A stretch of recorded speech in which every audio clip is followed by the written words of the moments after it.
ఓం అస్మద్గురుభ్యో నమః. ఉల్లాస పల్లవిత పాలిత సప్తలోకి నిర్వాహ కోరకిత నేమ కటాక్షలీలా శ్రీరంగహర్మ్యతల మంగళదీపరేఖాం శ్రీరంగరాజమహిషీం శ్రియమాశ్రయామః.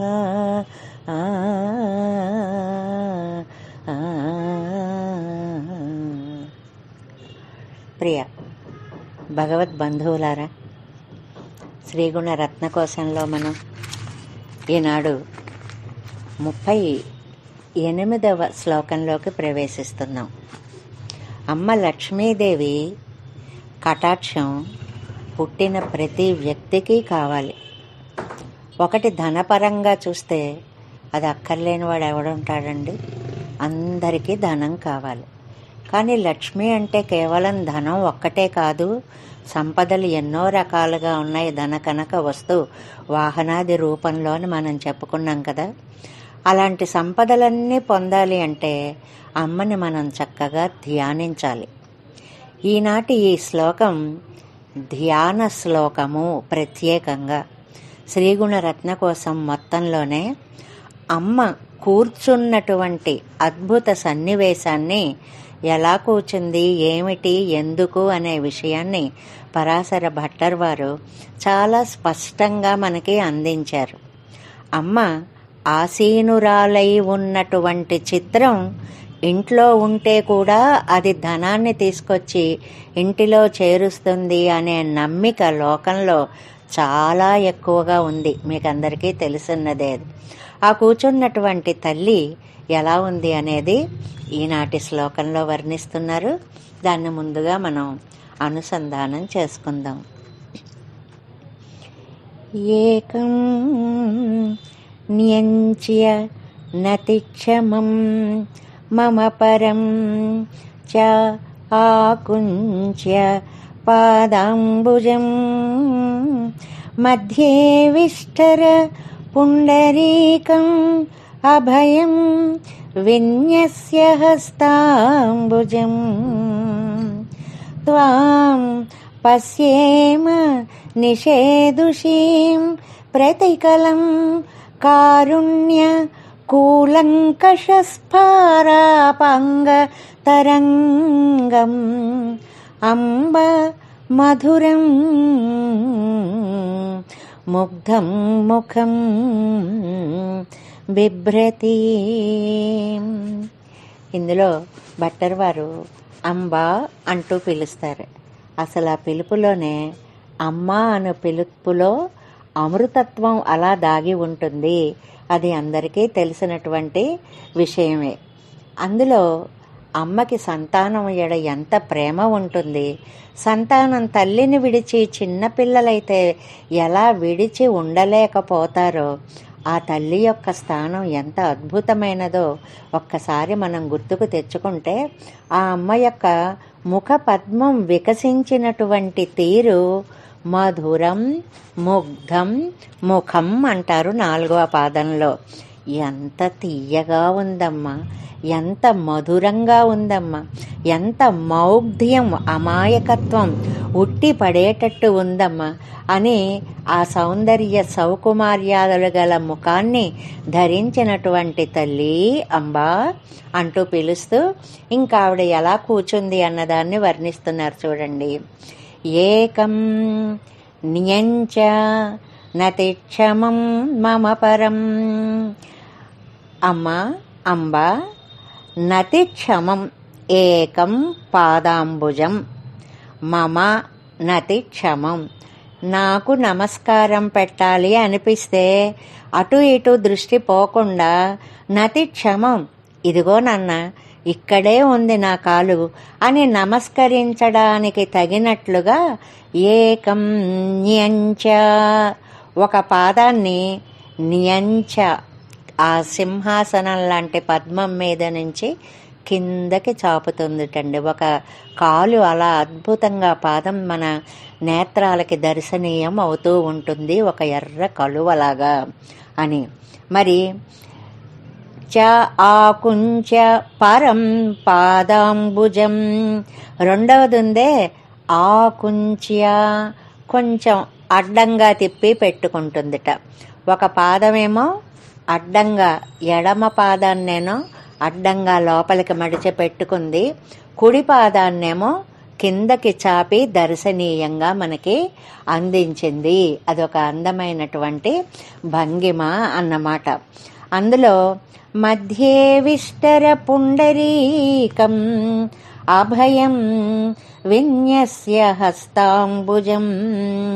హస్తాంబుజం ఇంకా ఆవిడ యొక్క అరచెయ్యి ఉంది, కుడి చెయ్యి ఉందే, అభయం అభయముద్రగా విన్యస్య చక్కగా పెట్టింది. ఇదిగో నేనున్నాను, మీకేం భయం లేదు అన్నటువంటి అభయహస్తాన్ని చూపిస్తూ మధ్యే విష్టర పుండరీకం, సింహాసనం మధ్యలో ఆ పద్మం, ఆవిడికి వేరే సింహాసనం అని ఎక్కడా ఏదీ ఉండదండి.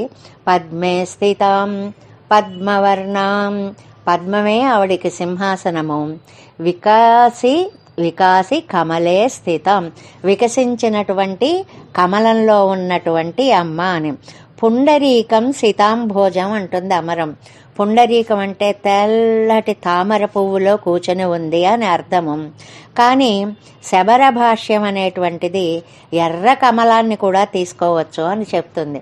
అందువల్ల అంత అందమైనటువంటి ఇక్కడ మనం తెల్లటి పద్మాన్ని గనక తీసుకుని ఉంటే ఆ పద్మంలో కూడా ఎలా ఉందండి, పుండరీకమభయం విన్యస్య హస్తాంబుజం త్వాం పశ్యేమ నిషేదుషీం, కూచున్నటువంటి భంగిమ. అప్పుడు చూడండి చిత్రకారులు ఎంత అందంగా గీయగలుగుతారో. ఒకటేమో ఒక కుడి కాలుని కిందకి జాపి పాదం కనపడేలా పెట్టింది. రెండవేమో ఎడంకాలుని ఆ సింహాసనంలో కూచున్న చోటే పక్కకు మడిచి ఒక అందమైనటువంటి భంగిమని మనకి ప్రదర్శింపచేసింది. కుడి చేతిని ముందుకు చాపి నేనున్నాను, మీకేమి భయం అక్కర్లేదు అనేటువంటి ఒక అభయ ముద్రని మనకి చూపిస్తూ ఉంటే అమ్మ ఆ నిషేదుషీం, కూర్చున్నటువంటి ఆ రూపం ఉందే, ఈ ఒక్క పదంతో ఇంట్లో ఉపవిష్టురాలై ఉన్నటువంటి లక్ష్మీదేవి చిత్రం ఉండడం మహాభాగ్యము అని పెద్దలందరూ కూడా చెప్తారు. కూర్చున్నటువంటి లక్ష్మీదేవి. నిషేదుషీం ప్రతికలం, అమ్మ నాకు చూడాలనుంది. ఎప్పుడు చూడాలనుంది? ప్రతికలం, ప్రతిక్షణం. ప్రతి క్షణం నీ ముఖాన్ని చూడాలనుంది. ఆ ముఖం ఎలా ఉంటుందండి? కారుణ్య కూలంకష స్ఫారాపాంగతరంగం. కారుణ్య దయతో ఉండాలి. కూలంకష ఒడ్డుని దరి అటు ఇటు ఒడ్లని చీల్చేసుకుంటూ ప్రవహించే నది ఎలా ఉంటుందో అలా నీ నేత్రాలలోంచి అపాంగా మంచి కటాక్షాలనే తరంగాలు, కెరటాలు రావాలి. అలలు అలలుగా అంకణ్ ఇరండుంగొండెంగళ్ మేల్ నోక్కుది ఏలంటుంది ఆండాళ్ తల్లి. అందమైన కళ్ళని ఒక్కసారి కొంచెం అలా అలా అలా తెరిస్తే అలాగా తరంగాలు తరంగాలుగా, కెరటాలు కెరటాలుగా కటాక్షం వచ్చి నా పైన అద్భుతంగా ప్రసరించాలి. అలాంటి ముగ్ధం సుందరమైన ముఖాన్ని బిభ్రతేం కలిగి ఉన్నావు కదా తల్లి. త్వాం ప్రతికలం పశ్యేమ, అలాంటి నిన్ను మేము ప్రతి క్షణము చూడాలి అని అనుకుంటున్నాము అని అంటారు. దీన్ని ధ్యాన శ్లోకము అని అన్నాం. ఎందుకన్నామంటే మీరు ఏ స్తోత్ర పారాయణ చేసినానండి దాంట్లో ధ్యానం అని ఒక శ్లోకం ఉంటుందండి. అది మనం కూడా చదివే మొక్క అనుకుని ధ్యానం క్షీరోదన్వ ప్రదేశే అని చదివేస్తూ ఉంటాం. కానీ చదవమని కాదు, అక్కడ మీ హృదయ ఫలకం మీద ఈ దివ్య రూపాన్ని ధ్యానించండి, ప్రతిష్ఠించుకోండి. స్వామిని చేస్తున్నాం అనుకోండి, క్షీరోదన్వ ప్రదేశే శుచిమణి విలసత్సైకతే మౌక్తికానాం మాలాక్లుప్తాసనస్థః స్ఫటికమణినిభైః మౌక్తికైః మండితంగః. ఆయనకు కూడా ఇంత వర్ణన చేసిందండి సహస్రనామం. శుభ్రైరభ్రైరదభ్రైః ఉపరి విరచితైః ముక్తపీయూష వర్షైః ఆనందే. ఎంత ఆనంద స్వరూపుడో. అలాంటి పరిమాళ్ళని మన హృదయ పలకం మీద నిలుపుకోవాలి అని ఆయన యొక్క ధ్యాన శ్లోకం చెప్పి, అలాగే మనం లక్ష్మీదేవి యొక్క దివ్య రూపాన్ని ధ్యానించాలి అని అంటే ఏకం యంచ నతిక్షమం మమ పరం చాకుంచ పాదంబుజం మధ్యే విష్టర పుండరీకమభయం విన్యస్య హస్తంబుజం త్వాం పశ్యేమ నిషేదుషిం ప్రతికలం కారుణ్య కూలంకషస్పారాపంగతరంగం అంబా మధురం ముగ్ధం ముఖం బిభ్రతే. ఆ కూర్చున్నటువంటి తల్లి ఇంత అందమైన తల్లి అని ఆ రూపాన్ని ఒక్కసారి మనసులో ప్రతిష్ఠింప చేసుకొని అప్పుడు ఆవిడికి లక్ష్మీ క్షీరసముద్ర రాజతనయం ఇత్యాది శ్లోకాలన్నీ మనం చదవాలి అని. ఆవిడ చూపు ఎలా ఉండాలిట? దయతో పొంగి ప్రవహించే విశాల నేత్రాల్లోంచి కరుణా తరంగాలు రావాలటండి.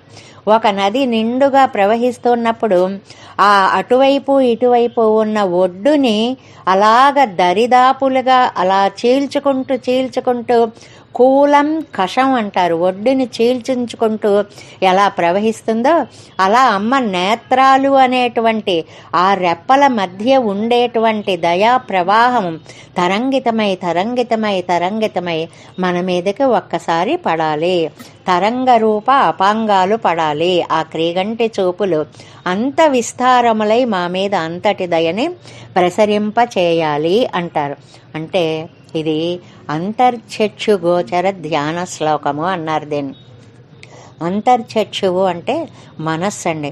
మనసా ధ్యానించవలసినటువంటి శ్లోకము. మిగిలినవి మనం నోటితో అనేస్తాం. లక్ష్మీంచేర సముద్రరాజతనయాం శ్రీరంగధామేశ్వరం అన్ని అర్థాలతోటి నోటితో అనేస్తూ ఉంటాం.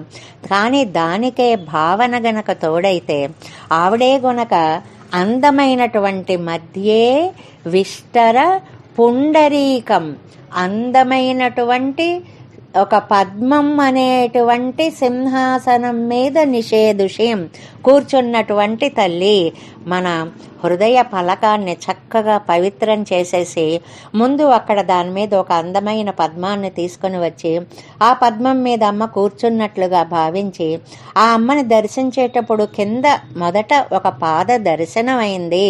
ఆహా, తరింప చేసే పాదం ఇది కదా, నాకు నమస్కరించడానికి వచ్చావురా, వెతుక్కోకు, ఇదిగో నా పాదం అని క్రిందకి తనే చాచి చూపించి పెడుతోందా అన్నట్లు ఉన్న దివ్యపాదాన్ని చూచి రెండవ కాలు ఎంత అందంగా మడుచుకుందో చూసి ఆ అభయహస్తం దగ్గరికి వెళ్ళేటప్పటికి నీకేం భయం లేదు, నేను ఉన్నాను అనే అభయహస్తాన్ని చక్కగా అమ్మ మనకి చూపిస్తూ ఉంటే ఆ కళ్ళల్లో నుంచి ఒక నది పొంగి పొరలి ప్రవాహం వస్తున్నట్లుగా కటాక్షము అనేటువంటి తరంగాలు ఆ నేత్రాలలోంచి అలాగా ఉధృతాలై చక్కగా నా మీద ప్రసరిస్తూ ఉంటే అప్పుడు నీ ముఖం ఉందే మధురం ముగ్ధం.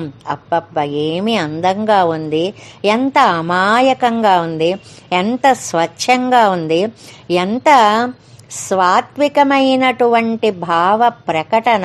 కొంతమంది చూడండి, మనకి ముఖాలు చూస్తేనే ఏమిటో తెలియదండి, ఆ ముఖం చూస్తే మనస్సుకి ఎంతో ప్రశాంతత కలుగుతుంది అనుకుంటాం. రెండో వాళ్ళు సరే బోళ్ళు మంది ఉంటారనుకోండి, ఈ ప్రశాంతత అనేటువంటిది ఈ అమ్మ ముఖంలో ఉండడం వల్ల మధురం ముగ్ధం అద్భుతంగా ఉంది, తీయగా ఉంది, అమాయకంగా ఉంది, సాత్వికత ఉట్టి పడేలా ఉంది, నయనగోచరంగా ఉంది, మనోహరంగా ఉంది అనేటువంటి ఆ దివ్య రూపాన్ని త్వాం నిన్ను ప్రతికలం ప్రతిక్షణం, ఏదో ఒకసారి అలా చూసి అవతలికి పోవడం కాదమ్మా, ప్రతిక్షణము పశ్యేమ చూస్తూ ఉంటాం.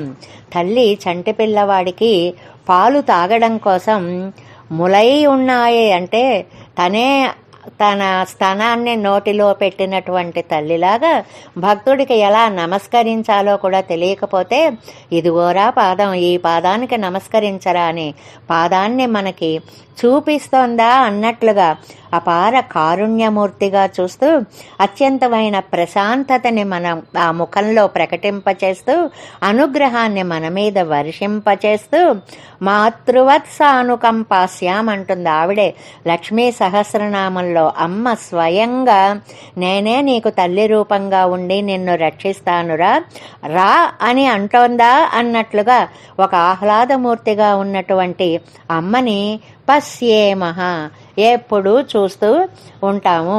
అంటే అది స్వాదుప్రియేత మధురం, మధురంగా ఉండడం ఏమిటండి అమ్మ అంటే? ఇంకా చూడాలి, ఇంకా చూడాలి అని అందానికి నిర్వచనం ఏమంటే మళ్ళీ చూడాలనిపించడమే అంటుంది శాస్త్రం. అలాగ అమ్మని మళ్ళీ మళ్ళీ చూడాలి అని పద్మ ఆసన సింహాసనస్థురాలైనటువంటి ఆ తల్లిని, ఒక కాలు కిందకి దాచిన తల్లిని, ఒక పాదం అడ్డంగా మడిచిన తల్లిని, ఒక అభయహస్త ముద్రని మనకి ధైర్యాన్ని, ముద్రతో ధైర్యాన్నిచ్చేటువంటి తల్లిని, తమ అద్భుతమైన అపాంగాలతో దయని వర్షించే తల్లిని ప్రతి క్షణం మేము దర్శించాలనుకుంటున్నాము అని ఈనాటి ధ్యాన శ్లోకంలో పరాశర భట్టర్ వారు అమ్మ యొక్క దివ్య గాత్ర సౌరభాన్ని, అపార కటాక్ష తత్వాన్ని, అమృత ప్రవాహ రూపమైన తరంగిత లోచనాన్ని, ఆ కరుణని అన్నిటినీ కూడా మనపై అద్భుతంగా ప్రసరింపచేశారు. ఈ శ్లోకాన్ని నిత్యం ధ్యాన శ్లోకంగా పారాయణ చేసుకున్నటువంటి వాళ్ళు ఇష్టకామ్యార్థాలను పొందుతారు అని కూడా ఇందులో మనకి ఫలశ్రుతిని పెద్దలు అందించారు. జై శ్రీమన్నారాయణ. ఆధిరాజ్య వైభవమౌ నీ దివ్య రూపమది అనుక్షణమును సేవింపదయను చూపవే. క్షణమైన నిన్ను చూడక తాళలేనే తల్లి, ఆదరాన నన్ను నీదరిని చేర్పవే. ఆధిరాజ్య వైభవమౌ నీ దివ్య రూపమది అనుక్షణమును సేవింపదయను చూపవే. క్షణమైన నిన్ను చూడక తాళలేనే తల్లి, ఆదరాన నన్ను నీదరిని చేర్పవే. ఆధిరాజ్య వైభవమౌ నీ దివ్య రూపమది.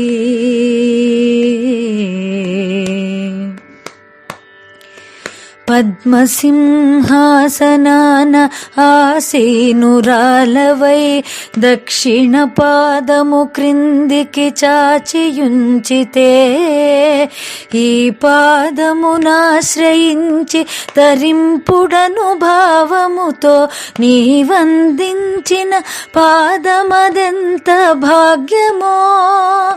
ఆదిరాజ్య వైభవమో నీ దివ్య రూపమది. ఏ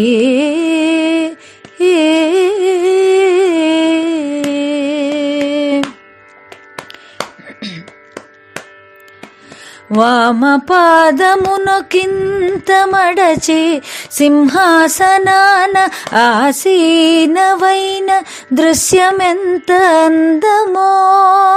పాదద్వయముల ముడిచిన పాదసేవ దొరకదనుచు నీ సంతతి కరుణించుటదెంత భాగ్యమో. పాదద్వయముల ముడిచిన పాదసేవ దొరకదనుచు నీ సంతతి కరుణించుటదెంత భాగ్యమో. ఆదిరాజ్య వైభవమో నీ దివ్య రూపమది. ఏ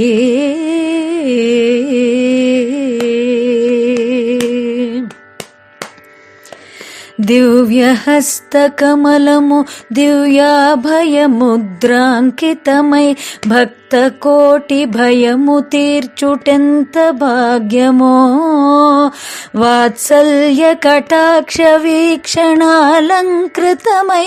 మోము ఎంత ముగ్ధమో అదెంత మధురమో వాత్సల్య కటాక్ష వీక్షణాలంకృతమైన మోము ఎంత ముగ్ధమో అదెంత మధురమో నిన్నే సదా సేవింతును నిన్నే సదా పూజింతును నిన్నే సదా ధ్యానింతును నిన్నే సదా ధ్యానింతును నిన్నే సదా